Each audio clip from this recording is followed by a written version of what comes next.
ನೋಡಿ, ಫಾರ್ಮ್ ಅಲ್ಲಿ ಅಥವಾ ಟೆರೆಸ್ ಗಾರ್ಡನಿಂಗ್ ಅಲ್ಲಿ ಕಂಪಲ್ಸರಿ ಇರಬೇಕಾಗಿರುವಂತ ಗಿಡಗಳಲ್ಲಿ ಒಂದು ಸೀಬೆ ಹಣ್ಣು ಅಂದ್ರೆ ಪೇರಳೆ ಹಣ್ಣು ಅಥವಾ ಗೋವಾ, ಇನ್ನೊಂದು ಈ ಸ್ಟಾರ್ ಫ್ರೂಟ್. ಸ್ಟಾರ್ ಫ್ರೂಟ್ ಯಾಕೆ ಅಂದ್ರೆ ನಿಮ್ಗೆ ಯಾವಾಗ್ಲೂ ಕೂಡ ಕಾಯಿ ಇರುತ್ತೆ. ನೀವು ಜಸ್ಟ್ ಇಲ್ಲಿ ನೋಡಿ, ಆಕ್ಚುಲಿ ಮೊನ್ನೆ ಒಂದು 10 kg 20 kg ಇದ್ರಲ್ಲಿ ಹಾರ್ವೆಸ್ಟ್ ಮಾಡಿದೀವಿ.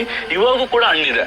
ಸೊ ಇದು ಜಸ್ಟ್ ನಿಮ್ಗೊಂದು ಗಿಡ 300 ರೂಪಾಯಿ ಅಥವಾ 350 ರೂಪಾಯಿ 150 ರೂಪಾಯಿ ಡಿಪೆಂಡ್ ಆನ್ ನರ್ಸರಿ. ನಿಮ್ಮ ಹತ್ರದಲ್ಲಿರುವಂತ ನರ್ಸರಿಗೆ ಹೋಗ್ಬಿಟ್ಟು ಸ್ಟಾರ್ ಫ್ರೂಟ್ ಸ್ವೀಟ್ ಅಂತ ಕೇಳಿ. ಫಸ್ಟ್ ಇದು ಹುಳಿ ಅನ್ನೋದು ಬರ್ತಿತ್ತು, ಈಗ ಸ್ವೀಟ್ ಅನ್ನೋದು ಬಂದಿದೆ.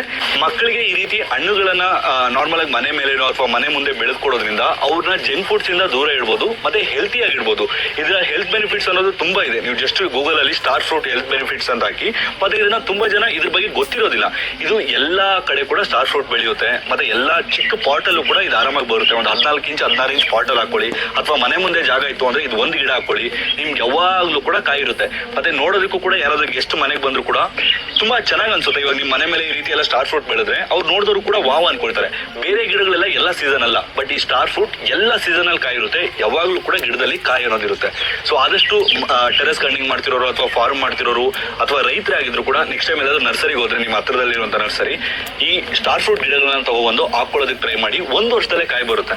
ಸೊ ಈ ವಿಡಿಯೋ ಇಷ್ಟ ಆದ್ರೆ ಈ ವಿಡಿಯೋ ಒಂದು ಲೈಕ್ ಕೊಟ್ಟು ಈ ವಿಡಿಯೋನ ಎಲ್ಲ ಕಡೆ ಶೇರ್ ಮಾಡಿ.